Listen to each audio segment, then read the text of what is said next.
The wind howled through the empty plains of Montana, turning every breath into ice.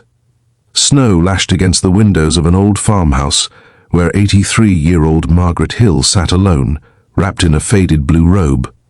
Her frail hands trembled as she stirred a pot of soup on the stove, the only warmth in a house that had seen too many lonely winters.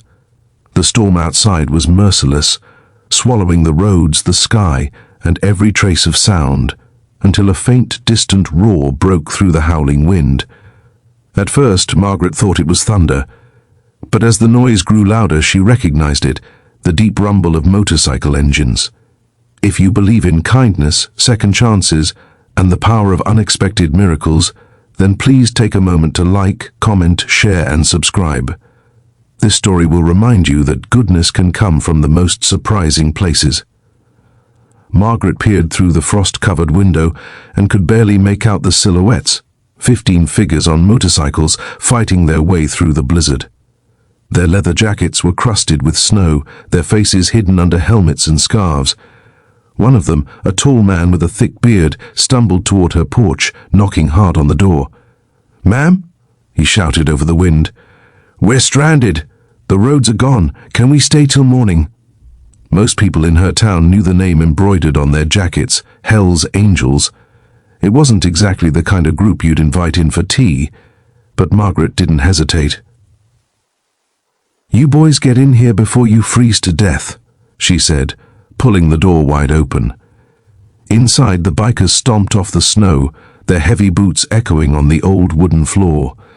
They filled her living room, rough faces, tattoos, leather, and exhaustion. She could tell they hadn't eaten properly in days. "You're safe here," she told them softly. "I've got soup on the stove and blankets in the closet." The leader, a man named Duke, looked at her with disbelief. "You don't even know us," he said quietly. "Why are you helping?" Margaret just smiled. Because someone should. Through that long, frozen night, the storm roared outside as the bikers huddled in the warmth of Margaret's home. She served them soup, made coffee, and listened to their stories. Some of them had seen hard times, broken families, lost brothers, time behind bars. She didn't judge them. Instead, she asked about their dreams, their regrets, and what they missed most about home. Her kindness cut through the roughness that had built up around their hearts. By midnight, the once intimidating men were laughing softly, fixing her broken radiator and making sure she didn't have to fetch firewood herself.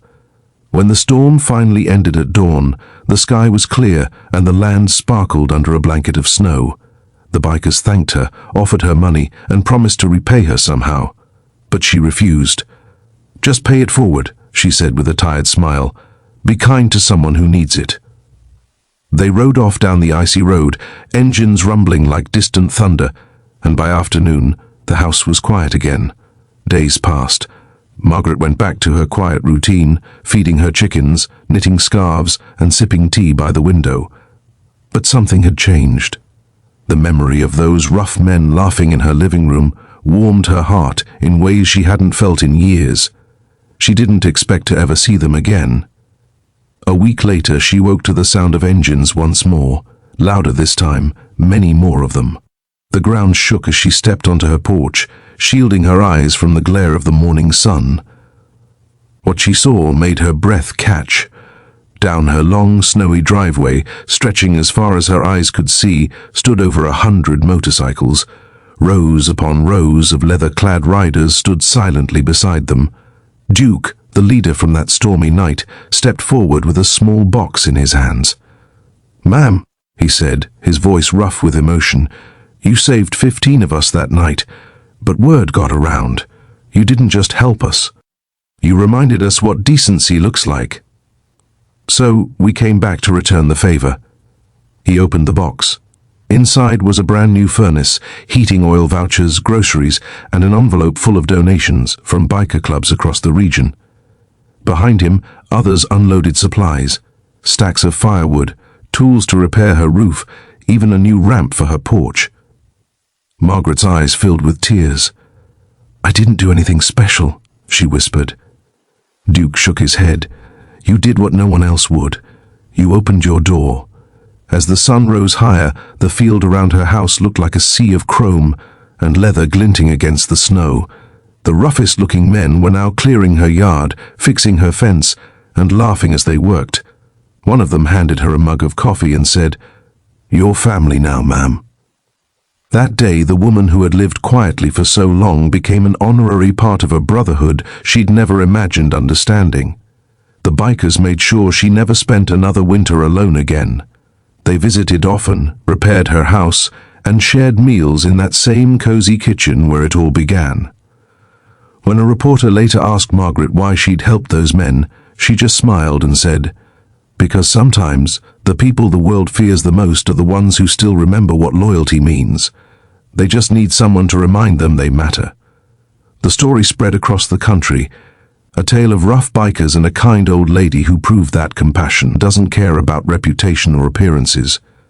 And every winter after that, when the snow began to fall, Margaret could hear that familiar roar again, the sound of bikes rolling up her driveway, carrying friends who had once been strangers in a storm.